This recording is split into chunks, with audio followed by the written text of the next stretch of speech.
Students, welcome to my channel chemistry by R B. Okay, आप सब बहुत अच्छे होंगे, अच्छी भी होनी चाहिए क्योंकि एग्ज़ाम टाइम आ रहा है और आई होप आप लोग की पढ़ाई भी बहुत अच्छी चलती होगी। चलो ठीक है, आज हम लोग क्या पढ़ेंगे? आज हम लोग पढ़ेंगे सेंटीमेयर रिएक्शन।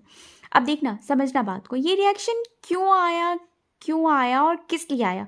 क्या हुआ ना, कुछ लोगों ने सोचा कि एनिलीन को हम चाहें तो डायरेक्ट क्लोरोबेंजीन बना सकते हैं।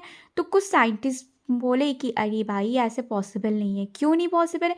क्योंकि बीच में हमें एक डाइजोनियम क्लोराइड या डाइजोनियम आयन चाहिए, ठीक है, जिसकी हेल्प से हम क्या कर सकते हैं, कोई भी हेलोबेंजीन्स हम बना सकते हैं एनिलीन को कन्वर्ट करके।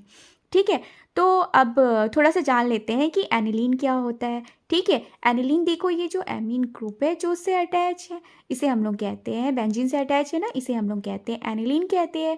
अब देखो, एनिलीन को बेंजीन डाइजोनियम क्लोराइड में कन्वर्ट कैसे करते हैं? अब सुनना, बात समझना ज़रा बेटा आप लोग। ठीक है, देखो, डाइजोनियम क्लोराइड इसको कहते हैं, N2 हो गया डाइजोनियम और क्लोराइड Cl। ठीक है, तो कहीं ना कहीं ये बेंजीन डाइजोनियम क्लोराइड बना देता है। किसकी हेल्प से बनाता है? देखना, हाँ, हम लोग लेते हैं NaNO2 लेते हैं और H3 लेते हैं। ठीक है, इसकी हेल्प से पहले हम लोग इसको क्या करते हैं, कन्वर्ट करते हैं बेंजीन डाइजोनियम क्लोराइड में। ठीक है, चलो इतना तो हो गया। फिर आगे फर्दर क्या करते हैं, क्लोरोबेंजीन में हम कैसे कन्वर्ट करते हैं, इसकी हेल्प से। ठीक है, कॉपर क्लोराइड लेते हैं और HCl लेते हैं और थोड़ा सा टेम्परेचर हम बढ़ा देते हैं तो हमारा बन जाता है क्लोरोबेंजीन। ठीक है, चलो इतना तो समझ में आ गया कि भैया सेंटीमेयर रिएक्शन होता क्या है। ओके बेटा, अब हम लोग थोड़ा सा जान लेते हैं कि मैकेनिज्म क्या होती है, क्योंकि बिना मैकेनिज्म के हम बता नहीं सकते ना कि प्रोडक्ट कैसे बना। मान लो कि मुझे पता है कि हाँ यहाँ से यहाँ जाना है, फिर हम लोग पहुँच जाएंगे, तो हमें रास्ता तो पता होना चाहिए। अगर आपको कहीं जाना रहता है, ठीक है, ट्रैवलिंग करने या कहीं भी जाते हो आप, तो हेल्प लेते हो ना, या तो किसी भैया जी से पूछते हो या फिर आप गूगल मैप का यूज़ करते हो। ठीक है, चलो ठीक है, सबसे पहले हम लोग क्या करते हैं, जान लेते हैं मैकेनिज्म होता है क्या है। सबसे पहले इसको बनाने के लिए क्या करेंगे कि सबसे पहले हम बनाएंगे नाइट्रोसेनियम आयन। नाइट्रोसेनियम आयन किसे कहते हैं? देखना, इसे हम लोग कहते हैं नाइट्रोसेनियम आयन, यानी कि NO के ऊपर पॉजिटिव। अब ये बनेगा कैसे? इनकी हेल्प से बनेगा, ये दोनों की हेल्प से। NO2 और HCl क्या करेंगे, आपस में रिएक्ट करके ये सोडियम क्लोराइड बनेगा और ये बना लेगा हमारा, याद है, कुछ याद आ रहा है, HNO2।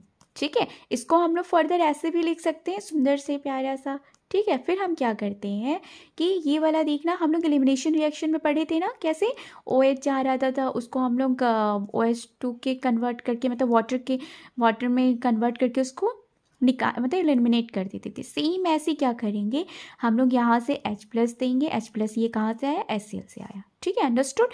फिर क्या होगा कि ये H2O के केस में H2O बन के चला जाएगा और ये अपना लेता जाएगा इलेक्ट्रॉन, और क्या करेगा, अब देखना, जब लेके चला जा रहा है तो बेचारा इस नाइट्रोजन के ऊपर पॉजिटिव में, यानी कि डेफिशिएंट बना के चला जाएगा। देखना फिर फर्दर क्या होगा। चलो एक स्टेप बन गया, ये हमारा बन गया नाइट्रोजन आयन बन गया।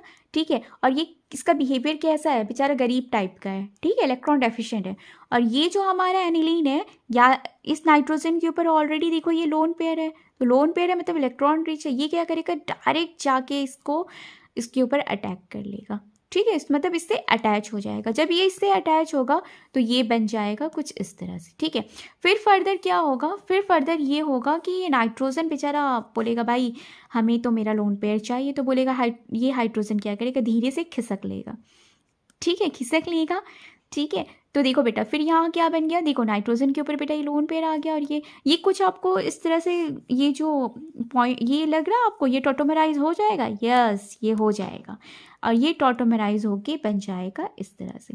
जब ये टॉटोमराइज होगा कि फर्दर क्या करेगा, ये जो ऑक्सीजन का जो लोन पेयर है कि फर्दर जाके क्या करेगा, हाइड्रोजन ऐड हो जाएगा इससे। जब हाइड्रोजन ऐड होगा तो फिर ये वाला ग्रुप किस फॉर्म में निकलेगा, वाटर के फॉर्म में निकलेगा। फिर फर्दर क्या होगा कि वाटर के फॉर्म में निकल जाएगा, और फिर क्या करेगा, ये लोन पेयर आके ट्रिपल बॉन्ड में कन्वर्ट हो जाएगा, और ये बना लिया। ठीक है, अब क्या करेगा, फिर क्लोरीन आएगा, क्योंकि कहीं ना कहीं देखो यहाँ पर डेफिशिएंट की तरह हो गया, फिर क्लोरीन आके इसकी हेल्प करेगा, और ये हमारा बन गया बेंजीन डाइजोनियम क्लोराइड। चलो इतना तो समझ में आ गया। ठीक है, अब फर्दर मैंने क्या बताया था आपको, देखो बेटा, मैंने आपको क्या बताया था कि पहले एनिलीन को हम लोग बेंजीन डाइज़ोनियम क्लोराइड में कन्वर्ट करते हैं, जो कि हम लोग कन्वर्ट कर चुके हैं।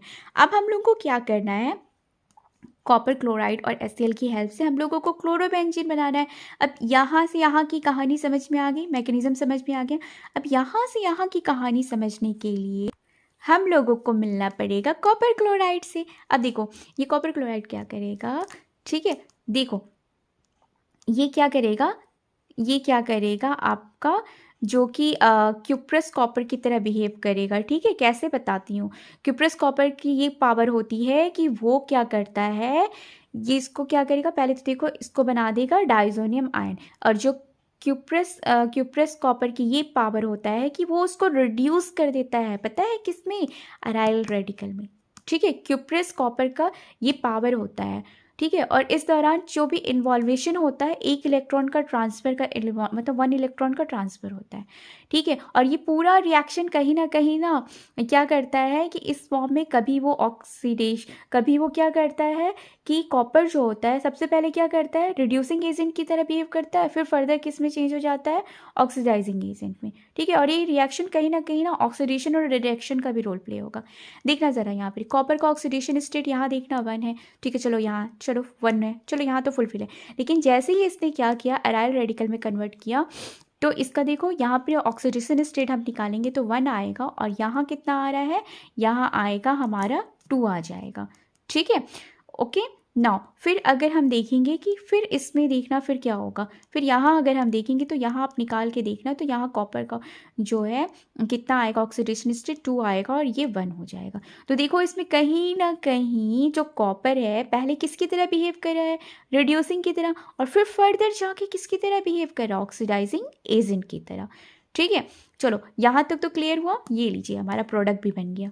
ठीक है, सपोज दैट कभी क्वेश्चन आ जाए कि हमें बनाना है प्रोडक्ट मेटा डाइक्लोरोबेंजीन हम इसे कहते हैं। ठीक है, अब ये बनेगा कैसे, इसको बनाने के लिए सबसे पहले क्या लेंगे, बेंजीन को लेंगे। बेंजीन से तो सारी कहानी शुरू होती है, कभी भी हम इसको ना डायरेक्ट कन्वर्ट नहीं कर सकते हैं, बड़ा लंबा रास्ता है। ठीक है, बिना डाइज़ोनियम क्लोराइड की हेल्प से हम इसको इस तरह से कन्वर्ट कर ही नहीं सकते।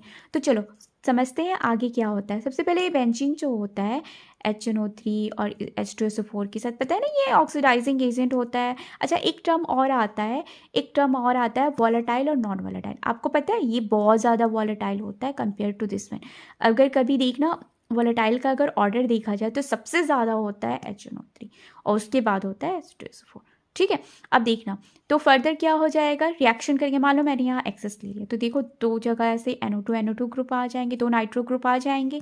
ठीक है, फिर मैंने क्या किया, फर्दर क्या किया, आयरन ले लिया, Sc ले लिया। अब इस केस में क्या होगा, ये हमारा बन गया। इसके ना बड़ी अलग अलग नाम होते हैं, कभी कभी इसको कुछ लोग कहेंगे 1,3 बेंजीन डायामीन, कुछ लोग कहेंगे मेटाफेनाइल डायामीन, कुछ लोग ये भी कहेंगे 1,3 फेनाइल डायामीन। ठीक है, तो 2-3 तरह के इसके नाम होते हैं, इसलिए आपको कंफ्यूज नहीं होना है। ठीक है, अब क्या करेंगे, याद है मैंने आपको क्या सिखाया है कि एनिलीन को हमेशा सबसे पहले हम लोग बेंजीन डाइज़ोनियम क्लोराइड में कन्वर्ट करेंगे, और उसके बाद ही जाके हम कोई भी मतलब हेलो ग्रुप उससे अटैच कर सकते हैं with the help of this copper. हमारा कॉपर तो बड़ा अच्छा है, याद है ना, पहले क्या करता है, रिड्यूसिंग एजेंट की तरह बिहेव करता है, फिर बाद में ऑक्सीडाइजिंग एजेंट की तरह बन जाता है। अंडरस्टूड।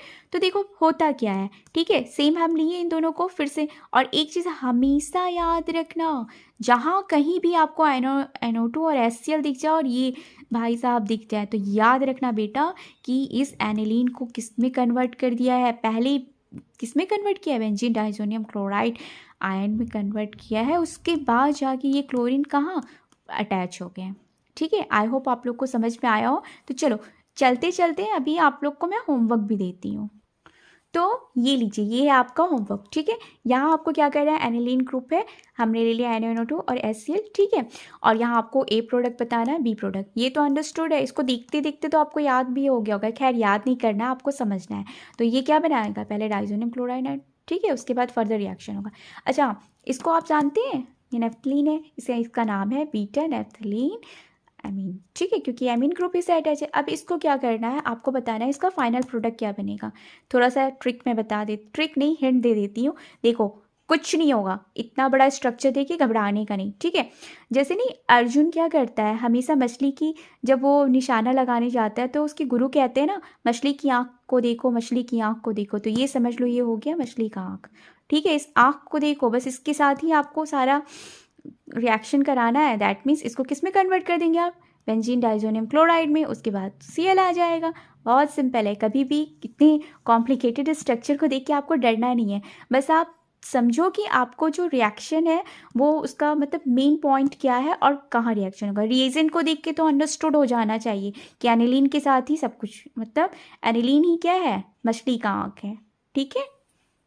अच्छा बेटा, मैंने क्या सोचा है कि मैं अब कभी भी कोई भी वीडियो बनाऊंगी उसके साथ मैं आपको छोटा सा टिप्स दूंगी, ठीक है। टिप्स ये है कि आपको पता है वाटर को हम लोग सॉल्वेंट की तरह लेते हैं, चाहे SN1 रिएक्शन हो, लेते हैं ना, कभी कभी हम लोग एलिमिनेशन रिएक्शन में वाटर को अंडरस्टूड सॉल्वेंट की तरह लेते हैं। उसमें क्या होता है, लिविंग ग्रुप जाता है तो वाटर क्या करता है, उसको इस तरह से घेर के रख देता है, मतलब रखता है कि नहीं, एज अ सॉल्वेंट की तरह उसको सॉल्वेट करता है।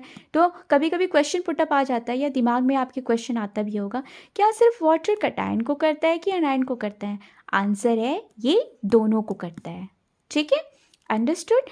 आई होप आप लोगों को बेटा वीडियो जो इतना भी मैंने बनाया क्लियर हो गया होगा, और ये बहुत ही इंपॉर्टेंट क्वेश्चंस हैं, ठीक है। सेंटीमेंट रिएक्शन जो है कि कभी कभी घुमा के भी दे देता है, और ये हर एक एग्जाम में आता है, बहुत इंपॉर्टेंट है, ठीक है। Thank you.